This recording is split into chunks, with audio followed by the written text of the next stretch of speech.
Hello दोस्तों, स्वागत है आपका अपने चैनल नॉलेज स्काई पर। और मैं हूं आपका दोस्त अंबर तिवारी। और ये आपकी सुबह 6 बजे की क्लास है जो कि आपको मिल रही है, जिसमें हम डिस्कस करते हैं डेली करंट अफेयर को। तो दोस्तों आज है 18 जून और हम 18 जून 2020 के करंट अफेयर को डिस्कस करने वाले हैं आप सभी के साथ। तो चलिए आइए शुरू करते हैं। तो आज का हमारा पहला क्वेश्चन है कि अंतर्राष्ट्रीय मुद्रा कोष के विशेष आहरण अधिकार के तहत निम्नलिखित में से कौन सी मुद्रा बास्केट ऑफ करेंसी में शामिल है। तो कौन सी मुद्रा जो है वो बास्केट ऑफ करेंसी में शामिल है अंतर्राष्ट्रीय मुद्रा कोष के विशेष आहरण अधिकार के तहत।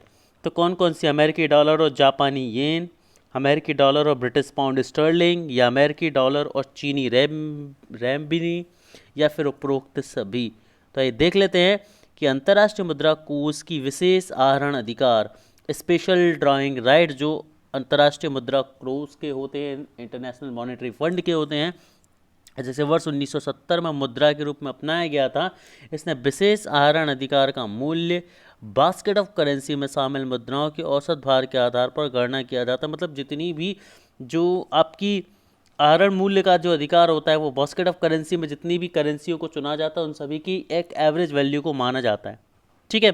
और वर्तमान समय में बास्केट ऑफ करेंसी में देखिए कौन कौन सी मुद्राएं हैं। तो यहाँ पर 5 मुद्राएं हैं।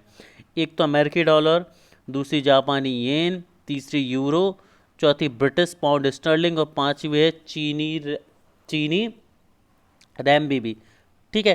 तो यहाँ पर आपको याद रखना है, तो ऑप्शन डी जो होगा वो आपका बिल्कुल करेक्ट होगा कि ये सभी की सभी है। कौन कौन सी, अमेरिकी डॉलर है, जापानी येन है, ब्रिटिश पाउंड स्टर्लिंग और चीनी रैम्बी भी है। चलिए आगे बढ़ते हैं। अंतर्राष्ट्रीय सूखा या अकाल मुकाबला दिवस प्रतिवर्ष कब मनाया जाता है? इंटरनेशनल ड्रॉट फाइट डे जो है वो कब मनाया जाता है, कब आयोजित किया जाता है? 16 जून, 18 जून, 17 जून या फिर 19 जून। तो ये देख लेते हैं कि हम प्रतिवर्ष 17 जून को जो है वो अंतर्राष्ट्रीय सूखा अकाल मुकाबला दिवस मनाते हैं। और यह रेगिस्तान से निपटने के लिए एक सार्वजनिक जागरूकता को बढ़ाने के तहत एक अभियान जो है चलाया गया था। और वर्ष 1994 में संयुक्त राष्ट्र महासभा ने 17 जून को अंतर्राष्ट्रीय सूखा मुकाबला दिवस मनाए जाने की घोषणा की थी और तब से ही मनाया जाता है, और जिसके तहत 1995 में प्रथम अंतर्राष्ट्रीय सूखा एवं अकाल मुकाबला दिवस जो है वो मनाया गया था। आगे बढ़ते हैं।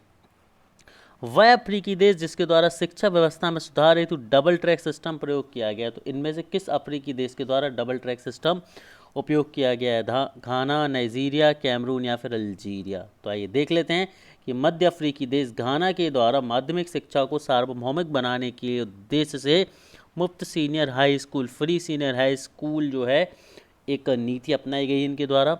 जैसे कि भारत में स्कूल चले हम अभियान चलता है, उसी की तर्ज पर या उसी तरह का एक प्रोग्राम वहाँ पर ये चालू किया गया है, जिसके तहत घाना की सरकार डबल ट्रैक सिस्टम का प्रयोग किया था।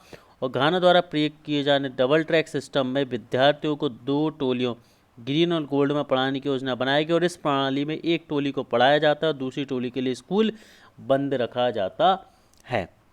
आगे बढ़ते हैं।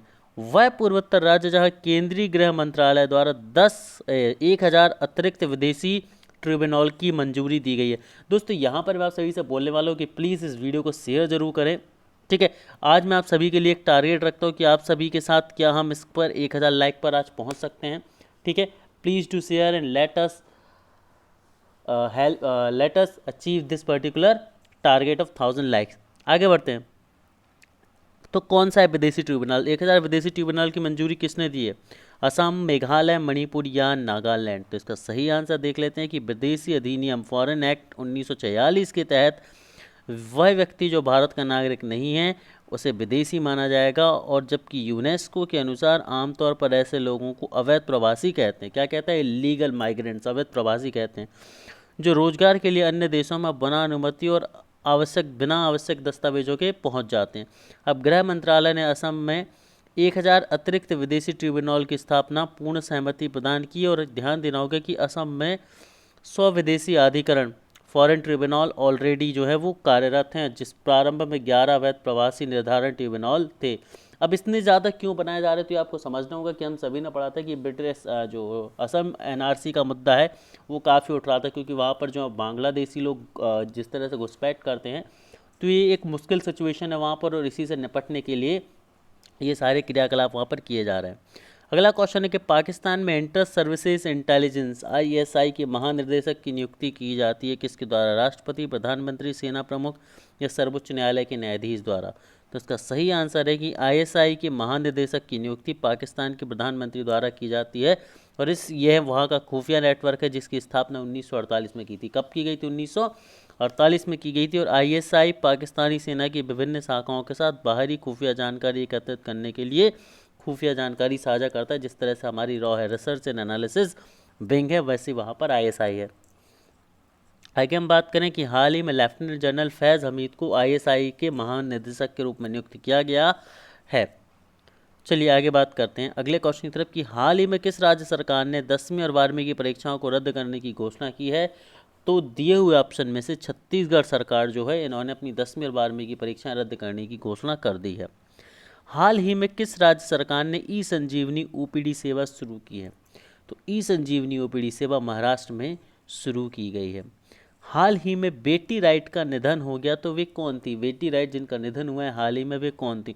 तो वो एक प्रख्यात गायिका थी जिनका हाल ही में निधन हुआ। हाल ही में किस ने सेवा अभियान शुरू किया है? तो सेवा अभियान BMW इंडिया ने किया है। किस राज्य सरकार ने बेरोजगार युवाओं के लिए होप पोर्टल लॉन्च किया है? ठीक है, तो दोस्तों यदि आपको इसमें कुछ मॉडिफिकेशन चाहिए तो प्लीज़ लाइव चैट के थ्रू मुझे इन्फॉर्म करते जाएं। ये वीडियो रिकॉर्डेड है परंतु लाइव चैट में मैं आप सभी के लिए अवेलेबल हूँगा, तो आप सभी अपने रिव्यू ज़रूर देते रहें। तो जो होप पोर्टल है किसके द्वारा लॉन्च किया गया था? तो उत्तराखंड सरकार द्वारा जो है यह होप पोर्टल लॉन्च किया गया है। किस मोटर कंपनी ने स्पोर्ट मोटरसाइकिल ब्रांड नॉर्टन का अधिग्रहण कर लिया है? किस कंपनी ने नॉर्टन का अधिग्रहण कर लिया है? तो नॉर्टन का एक्वायर जो है वो TVS ने कर लिया है। भारत ने किस संगठन के विदेशी मंत्रियों की आभासी बैठक में भाग लिया है? तो भारत के SCO संगठन ने इसमें भाग लिया। और आप सभी के लिए क्वेश्चन है कि इसका मुझे फुल फॉर्म आप सभी लोग जल्दी से लाइव चैट के थ्रू बताएं। भारतीय पुरातत्व संरक्षण के नए महानिदेशक डायरेक्टर जनरल के रूप में किसे नियुक्त किया गया है? तो B विद्यावती जी को नियुक्त किया गया है। इस नाम को नोट करके चलें। जल जीवन मिशन के तहत जम्मू कश्मीर और हरियाणा के प्रत्येक परिवार को नल का पानी कब तक उपलब्ध कराया जाएगा? तो 2022 तक का ये लक्ष्य रखा गया है कि कश्मीर और हरियाणा के प्रत्येक परिवार को नल का शुद्ध जल जो है वो प्रोवाइड कराया जाएगा। जल जीवन मिशन के तहत इस लक्ष्य को रखा गया है। 15वां क्वेश्चन है किस बैंक ने भारत को कोरोना से लड़ने के लिए $1 अरब दिए हैं? तो न्यू डेवलपमेंट बैंक ने ऐसा किया है। तो दोस्तों आज के हमारे क्वेश्चंस खत्म होते हैं। आई होप आपको पसंद आए होंगे। प्लीज़ ज़्यादा से ज़्यादा वीडियो को शेयर करें और हमारा जो टारगेट है 1000 लाइक का, उसे अचीव करने में हमारी मदद करें। Thank you guys.